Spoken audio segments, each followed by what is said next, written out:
Let me tell you something most people don't want to hear. No one is coming to save you. That's not negative, that's powerful. Because the moment you stop expecting the world to fix you, you become unstoppable. See, we live in a culture where people confuse venting with healing. They think that dumping their problems on everyone around them is a solution. It's not. It's a delay. It's a distraction. And if you're not careful, it becomes your identity. Let's get real. Most people don't care about your problems. And the ones who do, they're dealing with their own storm. You don't build strength by broadcasting weakness. You build it by facing your chaos, standing in the middle of it, and saying, this will not break me. I will not be a victim.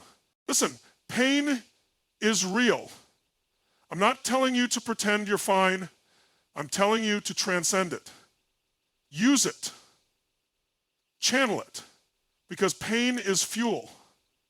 But only if you stop talking about it and start using it. Every time you say this is hard, remind yourself you were built for hard. Every time you want to whine, ask, will this complaint move me forward, or is it just a habit? Winners don't complain, they compete. They create, they conquer. If you keep telling people your problems, you're rehearsing your excuses. You're feeding the story that says I'm broken instead of the one that says I'm building. So write a new story. Not one about how you were hurt, but how you healed. Not one about how they left, but how you rose.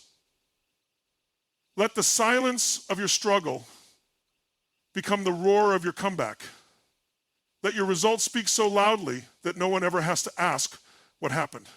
You want people's attention? Win. You want their respect? Rise. You want to change your life? Get out of the story and into the strategy. You don't need sympathy, you need standards. You don't need comfort, you need commitment. The next time you feel like unloading your problems, pause, breathe, and move. Because the world doesn't reward the one who complains the loudest. It rewards the one who acts when no one's watching. When it's dark, when it's lonely, when no one understands. That's your moment. That's your edge. That's where the new you is born. So from now on, don't tell people your problems. Show them your power. Too many people live trapped in a narrative they didn't consciously choose. They wake up every day and speak the same limitations over themselves over and over again. I can't catch a break. I was raised this way. It's just who I am. These aren't truths. They're excuses wrapped in emotion, stories we've told ourselves so often they start to feel like facts. But here's the thing. Your story is a script. You can rewrite it any moment. Excuses are seductive. They let you off the hook. They make failure comfortable. They give you permission to stay in your comfort zone, to blame someone else, to avoid the pain of change. And they're usually rooted in something real, a tough upbringing, a toxic relationship, a mistake that left a scar. But just because it's real doesn't mean it has to rule you. Your past is a place of reference, not a place of residence. The more you keep rehearsing why you can't, the more you cement your place in the exact life you say you want to escape. There's a hidden cost to telling yourself the same tired story. You start to become it. You start aligning your identity with your limitations. You speak like someone who's stuck. You act like someone who's stuck. You see options, but you don't take them because they don't align with the version of yourself you've accepted. And the worst part, you start teaching others how to treat you based on that false story. You lower the bar on what you tolerate from the world because deep down, you've already lowered it for yourself. But let me tell you something. Every excuse you've rehearsed can be turned into a new standard. Every complaint can become a catalyst. You just have to stop focusing on the why nots and start living in the what's next. The shift begins when you interrupt the old script. When you catch yourself saying, I'm not good at this, and instead ask, what would it take to master it? When you stop saying, that's just the way I am, and start asking, who do I want to become? Rewriting your story doesn't require a miracle. It requires ownership. You don't need a perfect plan. You need to decide that the excuses end here. That the story you've been telling yourself has run its course, that the old identity, the one that needed approval, validation, and comfort, no longer serves the vision you have for your life. And this isn't about faking confidence or pretending things don't hurt. It's about deciding that pain, failure, and setbacks will be part of your growth story, not your excuse story. It's about choosing to become the kind of person who uses adversity, who bends reality to their will, who creates outcomes through grit, clarity, and massive action. You weren't born to repeat generational stories of struggle. You were born to rewrite them. Every time you rehearse an excuse, you reinforce a belief. And every belief you reinforce becomes a behavior. Change your language and you change your focus. Change your focus and you change your actions. Change your actions consistently and you create a new identity. That's the real power. Realizing you are not your story, you are the author of it. And the moment you pick up the pen and start writing something new, everything around you begins to shift. People respond differently. Opportunities show up. You think faster. You act bolder. You stop asking for permission and start taking responsibility. Rehearsing your excuses might earn you sympathy, but it will never earn you success. And make no mistake, success isn't just money or titles. It's freedom. It's owning your time, your choices, your direction. That doesn't happen by repeating the same story that got you stuck. It happens when you declare with absolute certainty that your future will not be built on your excuses. It will be built on your decisions, on your resilience, on the refusal to let the past be louder than your potential. Everyone experiences pain. Emotional pain, physical pain, betrayal, failure, rejection. It's the one thing every human being shares in common. But what separates people who rise from people who stay stuck is not the amount of pain they've faced, it's what they do with it. Pain is not a punishment, it's information. It's power if you know how to channel it. But the moment you start broadcasting your pain instead of harnessing it, you give it power over you instead of pulling power from it. There is a difference between acknowledging pain and attaching your identity to it. Too many people make pain their personality. They make it the headline of every conversation. They think talking about it constantly will somehow make it disappear. But repeating pain doesn't heal it. It reinforces it. It strengthens the neural connections that tie you to the trauma. Every time you verbalize your suffering without direction, you're planting it deeper into your identity. You're not letting go. You're rehearsing defeat. There's a time to speak and a time to act. Most people confuse the two. They mistake venting for progress. They believe expression alone leads to transformation. But transformation happens in motion, in the silence, in the decisions you make when no one is clapping for you. You don't move forward by retelling the same story of why life is unfair. You move forward by using the emotion behind that pain as rocket fuel. To train harder, think clearer, love deeper, and build stronger. Pain is energy, raw, powerful energy. But energy, if not directed, becomes chaos. It'll burn everything. Your focus, your relationships, your momentum. When you broadcast pain to the wrong people, you're not releasing it. You're multiplying it because not everyone is equipped to hold it. Some will dismiss it, others will judge it, and many will use it against you. So instead of using pain as a badge or a weapon, use it as a tool. Let it remind you of what you've survived. Let it sharpen your instincts. Let it teach you where your boundaries are and how strong you really are when everything feels like it's falling apart. There's power in being misunderstood, in being doubted, in walking through fire and not asking for applause. That pain you're carrying, it can break you or build you. It can be a reason to stop or a reason to rise.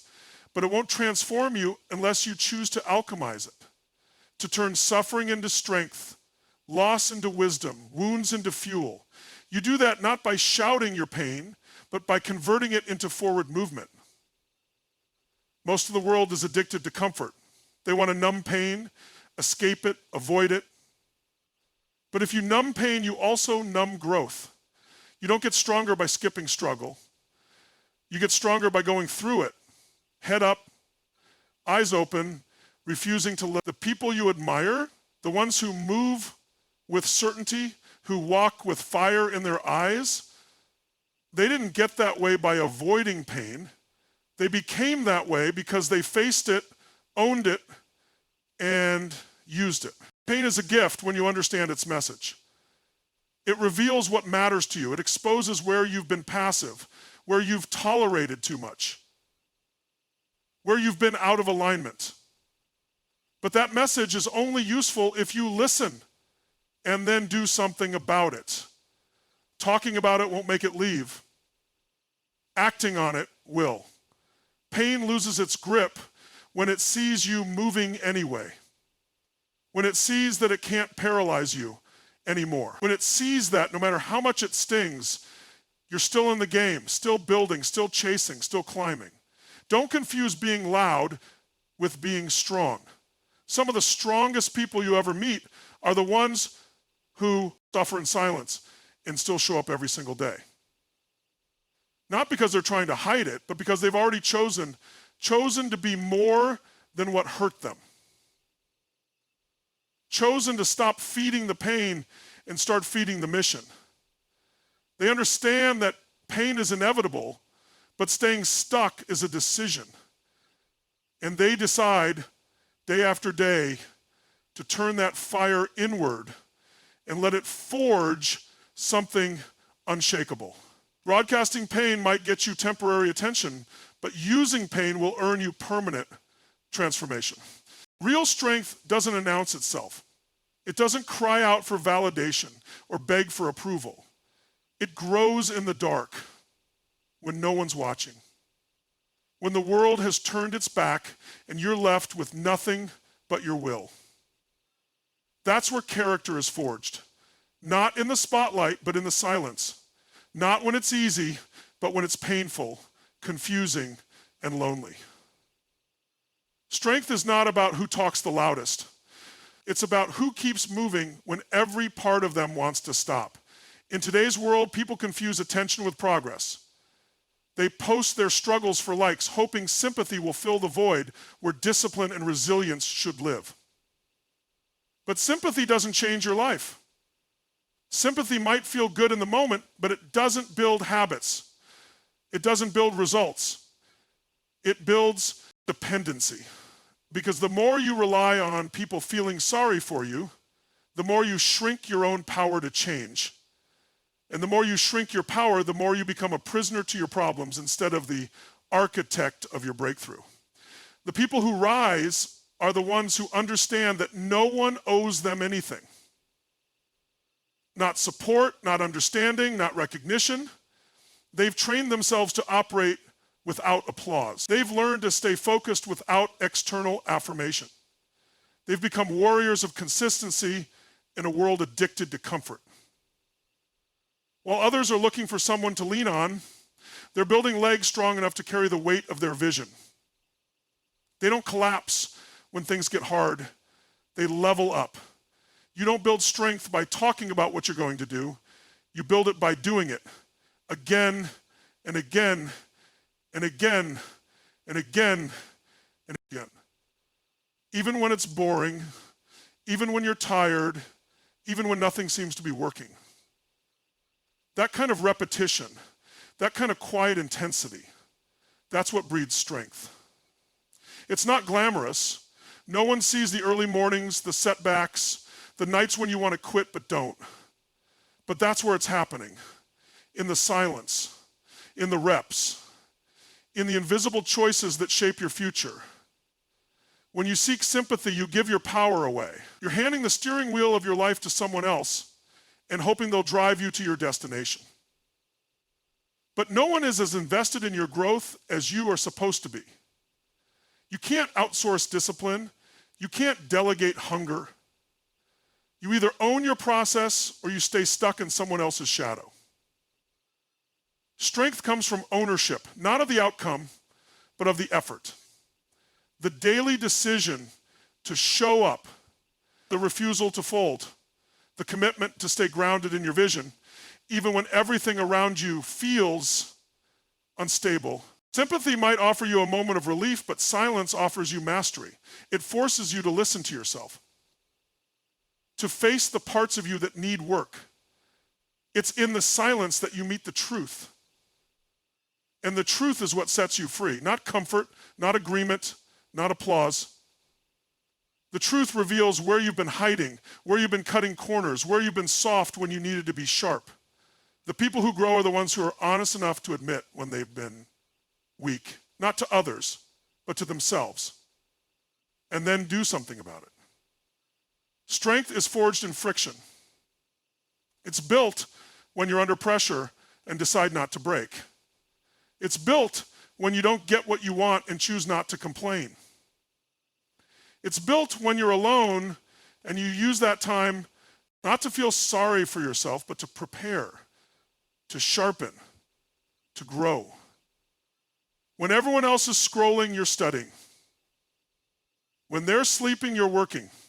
When they're venting, you're evolving, not because you're better, but because you've chosen a higher standard. There's a reason the strongest people rarely talk about how strong they are. They don't need to. It's in how they carry themselves. It's in their presence, their focus, their consistency. They've done the inner work, the quiet work. The kind of work that doesn't get celebrated, but that creates a foundation no storm can shake. Strength built on sympathy is brittle. It cracks under pressure. But strength built in silence is unshakable. It doesn't demand to be seen. It simply is. And when the time comes, it speaks. Not through words, but through results. In a world full of noise, opinions, and excuses, what cuts through is not who had it hardest or who talked the most. What cuts through is the result, the outcome, the proof. People can argue your words, but they cannot argue your results. You can complain about how unfair life is, how people mistreated you, how things didn't go your way, but none of that changes anything until you produce something that no one can deny. Results don't need defending. They speak for themselves. Most people waste their energy explaining why things didn't happen. They defend their failures. They list out all the reasons, all the challenges, all the people who didn't support them. But while they're talking, someone else is out there building. While they're focused on obstacles, someone else is focused on outcomes. The truth is, nobody cares about the full backstory until you've created something that makes them pay attention. Results create leverage. Results earn respect.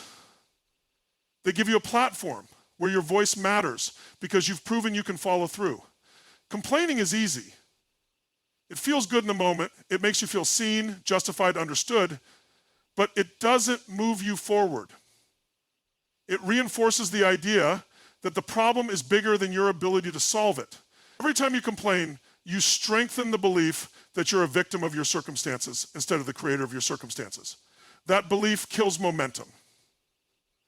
It stops you from thinking clearly, acting boldly, and pushing through discomfort.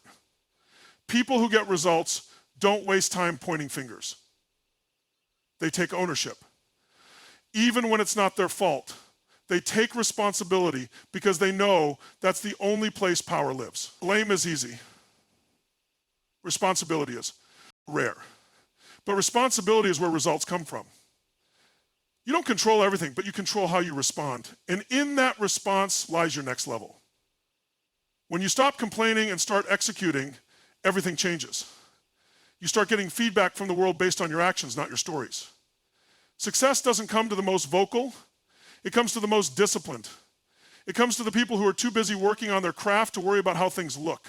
It comes to those who measure their progress by results, not emotions. Your feelings might lie to you. Results won't. Results are brutally honest. They show you what's working and what isn't. They expose your gaps, your laziness, your inconsistency. But they also reward your focus, your grit, your sacrifice. They are the scoreboard of your habits. Complaints come from a place of passivity. They are reactive. They're focused on what happened to you. Results come from a place of creation. They're proactive. They're focused on what you made happen despite what was working against you. That's what makes results so powerful. They flip the script. They shift the conversation from why me to watch me. You no longer have to explain or justify. You just show up with the product of your work and let it do the talking. You don't inspire people by listing your problems. You inspire people by showing them what's possible. When you win after losing, when you build after being broken, when you succeed after struggling, your results become a blueprint for others. People don't follow words. They follow proof. They follow consistency. They follow outcomes that speak to something real. And that's only earned by doing the work, staying committed, and pushing through the parts no one sees. There's a direct connection between how much time you spend complaining and how far behind you fall. Every minute spent complaining is a minute not spent creating. It's a minute where nothing moved, nothing improved, nothing progressed. And the more you do it, the more it becomes your default. Your mind becomes wired to find problems instead of solutions. That's a trap. A slow, silent trap that steals your time, your energy, and your potential. Results are not reserved for the lucky. They are earned by the relentless, by the people who fall in love with the process, by the ones who show up on the days they don't feel like it, by the people who don't broadcast their grind. They just get it done. Over time, those actions compound. They build momentum, they build mastery, and eventually they create outcomes that no one can ignore. Not because they asked for permission, not because they begged for support, but because they did what needed to be done. They didn't get distracted by the noise. They didn't complain. They executed. And that's why the results speak. Comfort is the enemy of growth. It whispers in your ear that you've done enough, that you deserve to rest, that it's okay to slow down. It tells you to hit snooze, to take shortcuts, to settle for less. But comfort doesn't care about your potential. It only cares about keeping you safe, keeping you small, keeping you the same. The moment you choose comfort over challenge, you trade long-term fulfillment for temporary relief. That's not winning. That's avoidance dressed up as self-care. The people who rise, the ones who build legacies, live with fire, not fluff. They don't chase what feels good. They commit to what moves the needle. Commitment is the line in the sand. It's the moment you stop entertaining excuses and start executing decisions. When you're committed, feelings don't control you. Distractions don't own you. Commitment is the moment you make. Only when you commit, feelings, obstacles don't shake you. You're anchored in a purpose bigger than your mood, your comfort, or your circumstances. Comfort seeks validation. Commitment seeks progress. One is about being liked. The other is about becoming great. Comfort needs company. It wants others to agree that it's okay to play it safe. But commitment walks alone if it has to. It doesn't need a cheer squad. It needs a mission. When you're truly committed, you stop negotiating with your limitations. You stop asking for guarantees. You decide that your standards will rise no matter what's happening around you. You decide that your standards will rise no matter what's happening around you. It's easy to start things when you're excited. It's easy to show up when conditions are perfect. But commitment is tested when excitement fades, when results are slow, when no one notices your effort. That's when most people fall off, not because they're weak, but because they were never really committed. They were interested, curious, dabbling. But commitment is not dabbling. It's burning the boats. It's removing the exit strategy. It's making the decision that you will either get there or die trying. You can't expect growth while protecting comfort. The two don't coexist. Growth requires friction. It demands effort, energy, repetition. It asks you to keep showing up when nothing's working and still give it your all. Comfort doesn't like that. Comfort wants quick wins and minimal risk. But commitment plays the long game. It builds brick by brick. It takes the hits and keeps going. It turns setbacks into fuel and obstacles into opportunity. Most people are addicted to comfort because it's familiar, it's predictable. But what's familiar isn't always good. Just because something feels safe doesn't mean it's serving you. The habits that feel comfortable, sleeping in, skipping the workout, avoiding hard conversations, those are the exact things holding you back. And the longer you stay in that space, the harder it becomes to move. Momentum doesn't come from waiting. It comes from choosing discipline over ease, focus over distraction, action over delay. Commitment changes your relationship with time. You stop asking how long it will take and start asking how far you can go. You stop looking for motivation and start building systems. You stop hoping things will change and start becoming the person who changes them. It becomes less about hype and more about habits. Commitment doesn't shout. It doesn't need to. It moves in silence and delivers loud results. While others are still planning, still talking, still thinking about it, the committed are building something real. There's no halfway with commitment. You're either all in or you're not. You can't dip your toe in greatness. You dive headfirst. You decide that the cost of staying the same is too high and the pain of growth is worth it. You understand that every sacrifice you make today buys you freedom tomorrow. That every hard choice, every disciplined action is a brick laid toward the life you said you wanted. And that means showing up even when you're tired, even when it's hard, even when it feels unfair. People want the rewards without the responsibility. They want the lifestyle without the effort. But commitment isn't about it's about what you're willing to work for, fight for, bleed for. It's not sexy, it's not easy, but it's real, it's rare, and it's what separates the ones who talk from the ones who do, the ones who dream from the ones who execute. Because in the end, it's not your talent, your background, or your luck that determines your success. It's your level of commitment.